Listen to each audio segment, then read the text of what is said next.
Chapter 2. Natural Resources. Points to learn. Natural resources.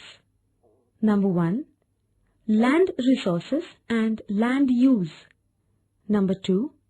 Water resources. Number 3. Soil resources. Number 4.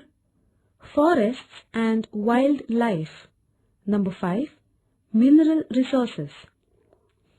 Learning outcomes. After learning this chapter, you will get the following information. Number 1. Introduction of natural resources.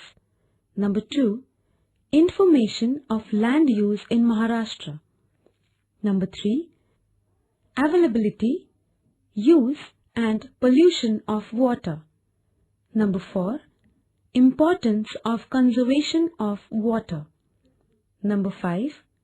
Various types of soil. Number 6. Information of conservation of soil. Number 7. Types of forests and importance of forests. Number 8. Conservation of forests and animals. Number 9. Distribution of minerals. Number 10. Need of conservation of minerals.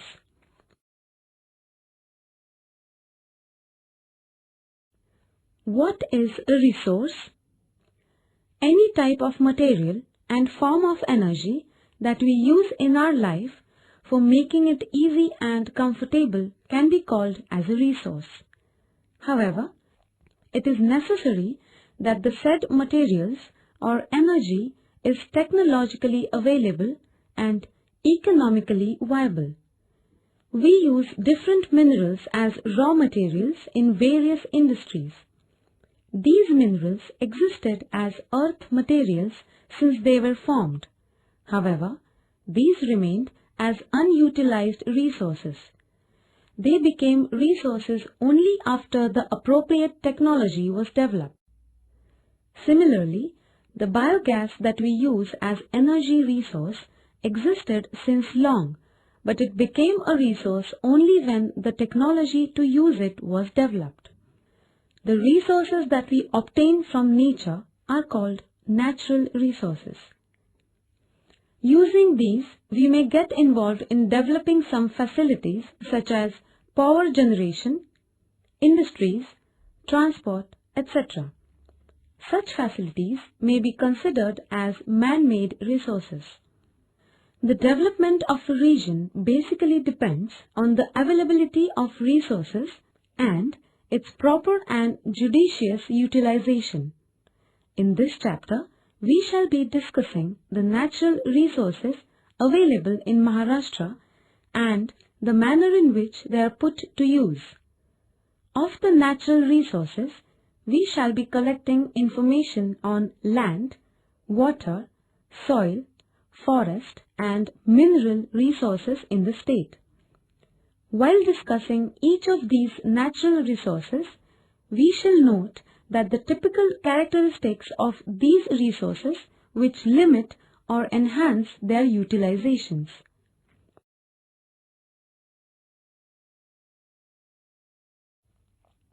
Land resources and land use.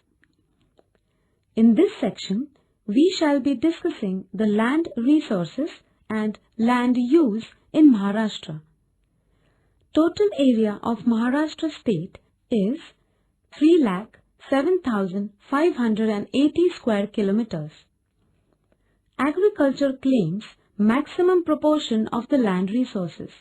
Hence, we shall discuss the availability of land resources in the state with reference to agriculture. The availability of land for agriculture depends on the relief and slope of the land. Its utility for agriculture largely depends on rainfall and soil conditions. See the map of physiography and drainage given in figure 1.3. Also study the rainfall map given in this book. They will give some idea about the constraint of using the land resource particularly for agriculture. Land of Konkan and the Western Ghats has high relief and steep slope. This limits the availability of land for agriculture. In the eastern parts of the state, the availability of land for agriculture is less because of the competition with other uses such as forest and mining activity. The central Maharashtra receives low rainfall. Although this does not directly restrict the availability of land, its usability for agriculture gets considerably reduced. The areas of floodplains of the major rivers in the state like Tapi, Godavari, Vardha Vai-Ganga, Bhima and Krishna are the regions having better land resource potentials as far as the agriculture is concerned.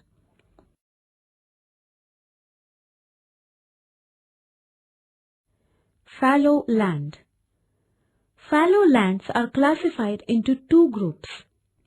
The lands that can never be used for cultivation are called permanent fallows. Due to heavy downpour, topsoil layers gets removed and land becomes permanently unsuitable for cultivation. Similarly, some areas turn into marshy lands due to water logging. Particularly, Khar land in Konkan coastal region can be considered as permanent fallows. Large portion of cultivated area in Maharashtra totally depends on rainfall. In a year, if rainfall is not adequate for sowing, land is not cultivated. Such lands are termed current fallow lands. Efforts are required to bring such land under cultivation if irrigation is made available. Similarly, these lands can be used for fruit gardening or forestry plantation. The land use in a region is an outcome of the interaction between peasant community and physical conditions controlling agrarian activity.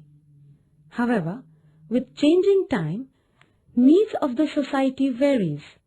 The technological development in agriculture equips farming community to intensively use the resources, and global market conditions dictate farmer to choose new crops. All these factors cause changes in land use pattern. A change in land use pattern also leads to a chain of changes in socio-environmental problems.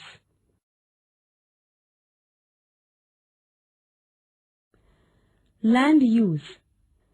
The term land use relates to the purposes to which land in a given region is put to use. We can have general land use, urban land use, agricultural land use, etc. Forest, agriculture, settlement, industrial estates, etc. are some of the purposes considered in general land use of a region. The use of land for these different purposes in a region and the extent of land used for each of these purposes defines the pattern of land use in any region.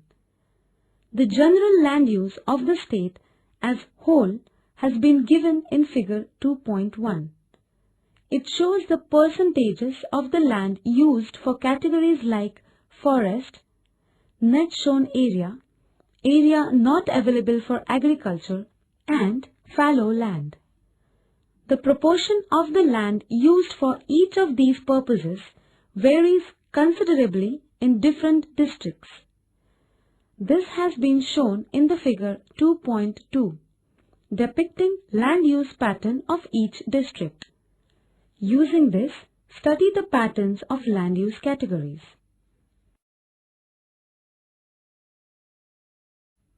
Net sown area.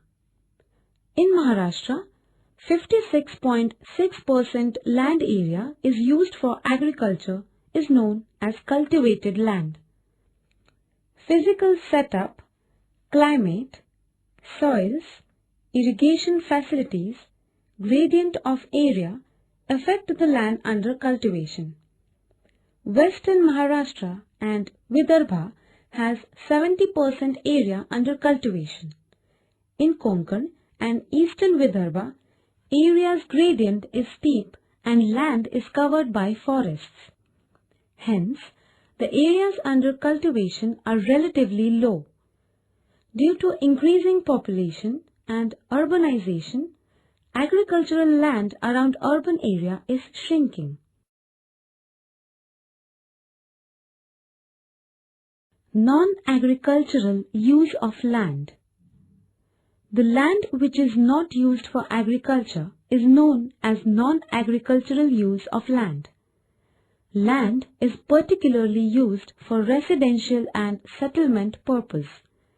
There is a rapid growth in industrialization and urbanization in Maharashtra. The percentage of non-agricultural land is increasing. Water resources. For entire biosphere, water is the most essential resource. It is one of the basic needs of all the life forms.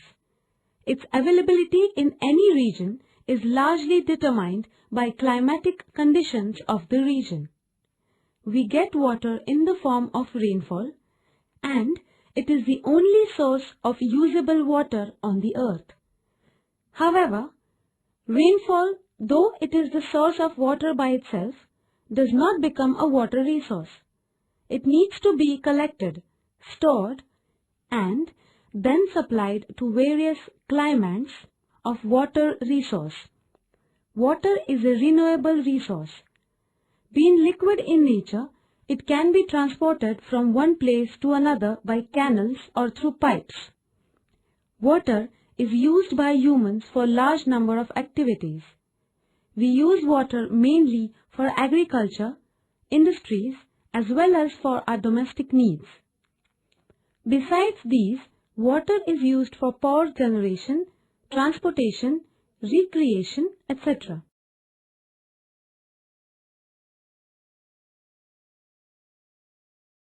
Water resources in Maharashtra.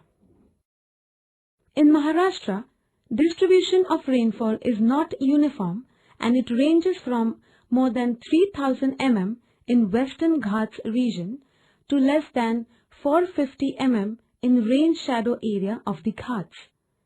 See the map of rainfall distribution in Maharashtra given in figure 1.4. About 80% of rainfall in Maharashtra is concentrated in 4 months of monsoon. This leads to scarcity condition in the rest of the period. Hence it is necessary to store water and use it judiciously for the entire year. Water resources in Maharashtra can be grouped into two categories, such as surface water and groundwater.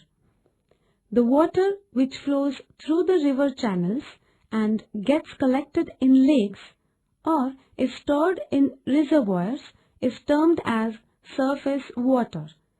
The water that is percolated into the ground and gets stored at deeper depths in the ground is termed as groundwater. Basalt rock in Maharashtra is such that it does not allow much of the water to percolate.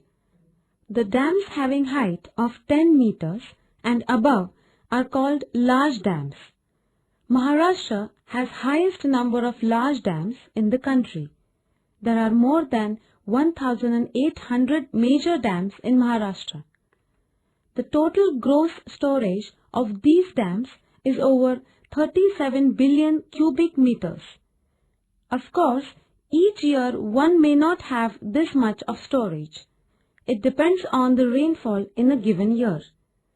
Besides these major dams, there are large number of medium and small dams as well as bunds storing huge quantity of water. The groundwater available in the state is estimated to be 32.96 BCM. Of course, the groundwater is not available in the same quantity in different parts.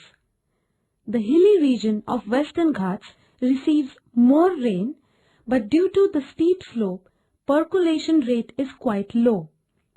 In central Maharashtra, as the rainfall is less, the groundwater potential is also low. Comparatively, in the low-lying areas within the river basins, groundwater is more. Water scarcity. Agriculture in Maharashtra is totally dependent on rainfall. Only 17% of area is irrigated and 83% of area is depending on rainfall. In Maharashtra, more than 62,000 square kilometers area is drought-prone zone. Ahmednagar, Pune, Satara, Sangli, Osmanabad and Dhule districts of Maharashtra come under drought-prone zone. Area which frequently faces drought conditions is called drought-prone area. As and when rainfall is scanty leads to water scarcity conditions. Under such conditions, wells dry out, creating problems for agriculture. This leads to decrease in agricultural products. Water pollution. When the quality of water decreases, it becomes unusable. This process is called water pollution. Water gets contaminated or polluted by sewage water, industrial water, animal wastes, wastewater from sugar factory, fertilizer factory, garbage, paper and plastic industries, etc. Drinking water gets contaminated due to the mixing of chromium, sodium, mercury, copper, etc. Hyacinth plant spread over water bodies and percentage of oxygen falls. Water becomes dark black in color. If such water gets mixed with the drinking water, it leads to spread of diseases. Water conservation. Rainwater is a main source of water in Maharashtra. Maximum area of Maharashtra is under drought-prone area, so it is necessary to conserve water. Water can be saved by the following methods. Number 1. Care should be taken that every drop of water percolates into the ground. Number 2.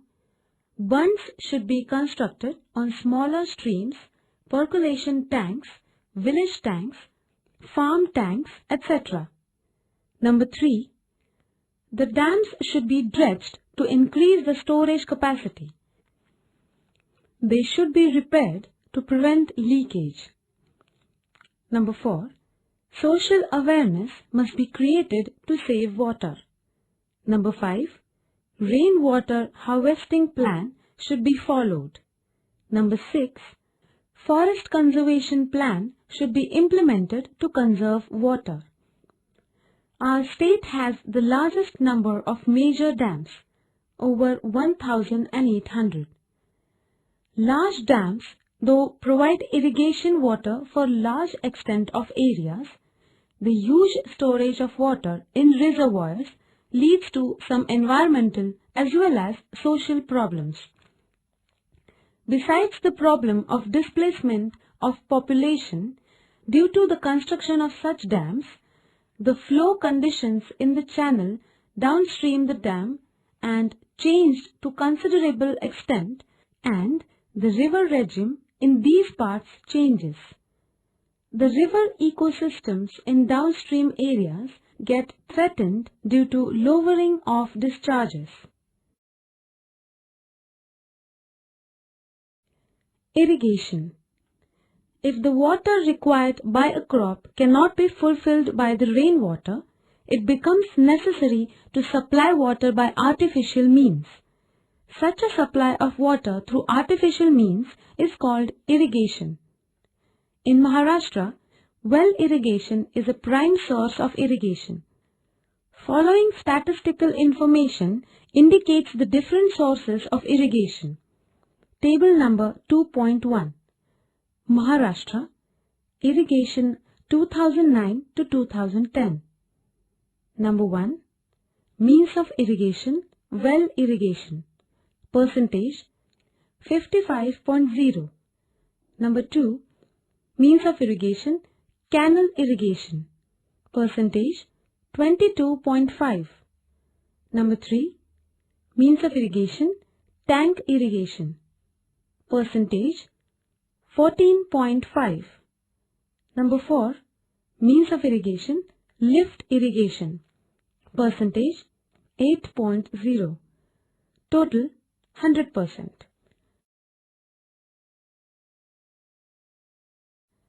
Number 1, well irrigation. Well irrigation is a private source of irrigation. Well irrigation covers maximum area of irrigation in Maharashtra. In Konkan, very limited area is under well irrigation.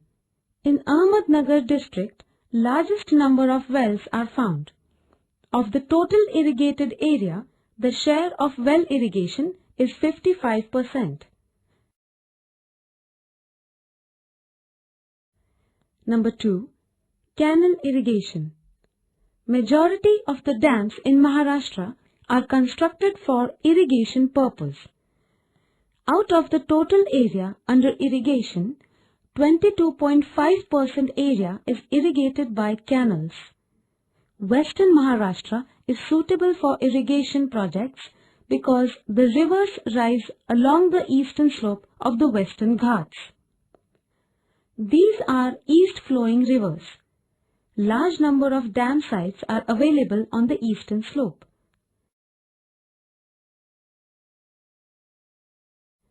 Number 3, tank irrigation. In the eastern Maharashtra, Chandrapur, Bhandara, Gondia, Gadchiroli districts, tank irrigation is the main source of irrigation. In Maharashtra, 14.5% area is irrigated by this system. Sprinklers and drip irrigation are water-saving methods of irrigation. They save 40% of water. Drip water irrigation supplies water to the roots of the plants. It saves not only water but also fertilizers. Available water resources can be utilized for 2.5 times more area. Only required amount of water is used in sprinklers. Number 4, lift irrigation. When the area is higher than the source of water, it is required to lift water from the source for irrigation. This type of irrigation is known as lift irrigation. The basic source of water may be river, tank or dams. Water is unable to reach farms by the surface canal. Hence, it needs to be lifted. In Maharashtra, 8% of irrigated area is under lift irrigation. Demand for water is continuously increasing due to the increasing population, irrigation and industrial growth. While supplying water, priority is given for the drinking water and remaining water is used for irrigation and industrial sectors.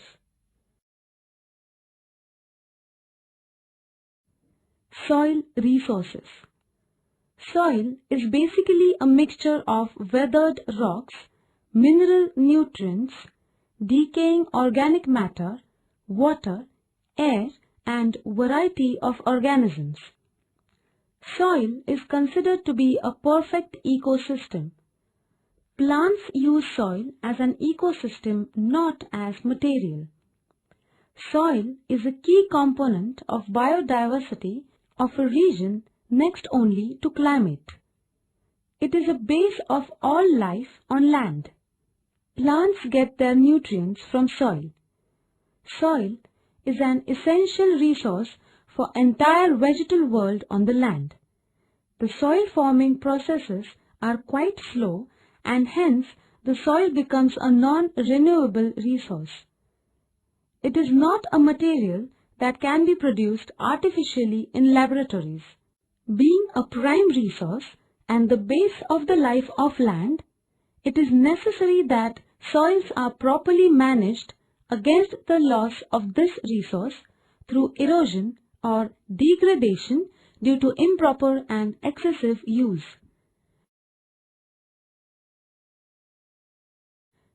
Types of soils. Based on type of rock, climate of the region, and the duration of period of soil formation, we come across different types of soils. Black soil. Black soil is formed due to weathering of basalt rock.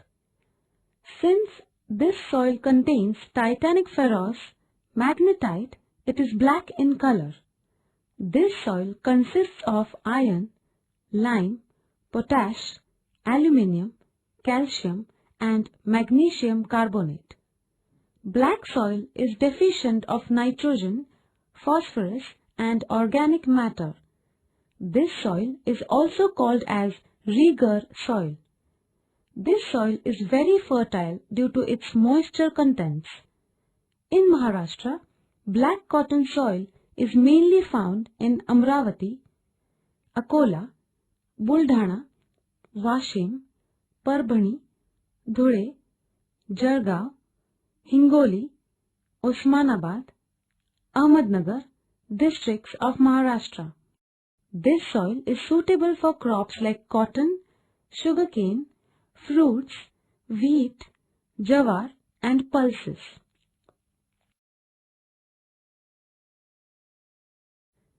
Red and yellowish soil.